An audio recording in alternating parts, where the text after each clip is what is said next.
Bueno, el día de ayer, en la ceremonia en la que se firmó un acuerdo entre el gobierno federal, eh, para ser muy concretos, la SEP y las televisoras privadas para poder llevar los contenidos educativos con los que se iniciará el año escolar el lunes 24 de agosto, decía él que, pues por más que se quisiera en este momento, no es posible retornar a clases presenciales por la pandemia de COVID-19 y que esto será cuando lleguemos al semáforo verde. ¿Cuándo será esto? Porque en materia de semáforo epidemiológico, los estados del país solamente han estado en rojo y naranja, ni siquiera en amarillo. ¿Cuándo podríamos llegar al verde? Se lo pregunto al doctor Arturo Erdely, actuario y doctor en matemáticas por la UNAM, quien a menudo en su cuenta de Twitter hace proyecciones sobre la evolución de la epidemia en México.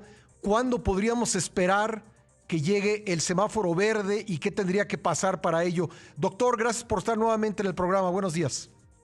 Muy buenos días, Pascal. Pues mira, te tendría que responder honestamente con dos palabras. No sé y no veo forma de saberlo porque desde el principio el diseño del semáforo pues es un poquito arbitrario, ¿no? Y le dan peso a lo que creen que le deben dar peso, y si es necesario modificar el semáforo, lo han modificado. Tú recordarás cuando iniciamos la nueva normalidad el 1 de junio, pues empezamos con casi todas en rojo, excepto una entidad.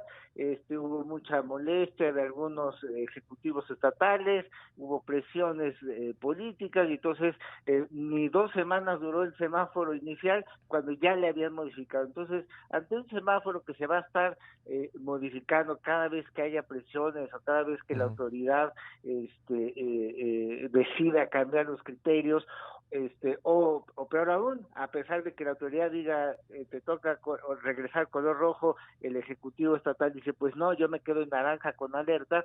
Entonces, pues pronosticar eso es ponerse a hacer pronósticos de la política, y eso sí, definitivamente no es mi especialidad.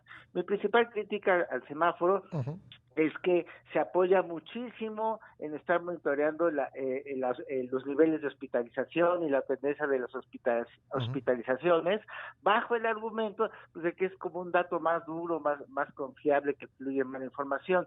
Pero eso es estar monitoreando solo la consecuencia de la epidemia. Yo creo que se debería dar mucho más peso, y no se le da, por ejemplo, a los niveles de positividad. Pero bueno, esas son decisiones de la autoridad, así que realmente estar pensando o hacer pronósticos sobre el semáforo se me hace ya inalcanzable. Bueno, le preguntaría respecto de lo que sí pueden hacer las matemáticas y que usted publica con frecuencia en su cuenta de Twitter, la proyección de la evolución pues de algunas de las estadísticas, los contagios. De acuerdo con la última proyección que hacía usted, y recuerdo que usted siempre es muy puntual en decir que esto se va moviendo, es decir, no es un, digamos, no es un pronóstico escrito en piedra, pues que el pico, el acmé del contagio vendría el 19 de agosto y que pues sería el año que entra cuando estaremos ya con una reducción de 95% de los contagios. Cuéntenos un poco, a ver si podemos, pues a partir de las estadísticas, tratar de tener una idea de cómo va a evolucionar esto, doctor.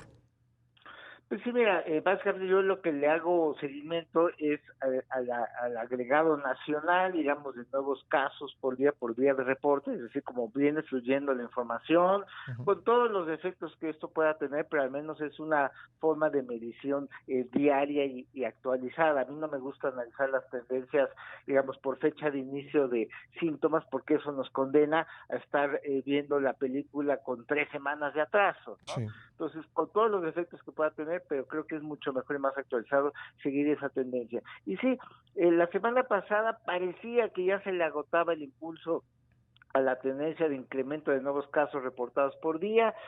Tuvimos muy malos días el jueves y el viernes. entonces eso otra vez volvió como a tener un repunte en la tendencia, y por eso es que con ese nuevo máximo de más de 9.500 casos, por eso se me movió hasta el 19 de agosto. El día del domingo y ayer tuvimos pocos casos, la mitad, ¿no? Como de lo que tuvimos en esos 9.500 casos.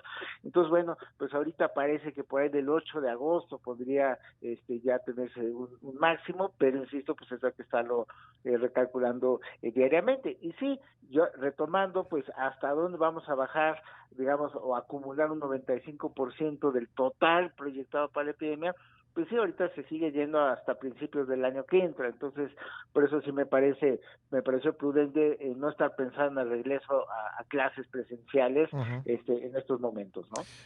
Bueno, también creo que vale la pena mencionar, usted hablaba de cómo se incrementaron los casos la semana pasada y cómo bajaron en estos últimos días. Llama mucho la atención, doctor, y lo pregunto nada más desde el punto de vista estadístico, que siempre los fines de semana y muy concretamente el domingo y a veces el lunes, como que bajan las cifras y luego vuelven a subir.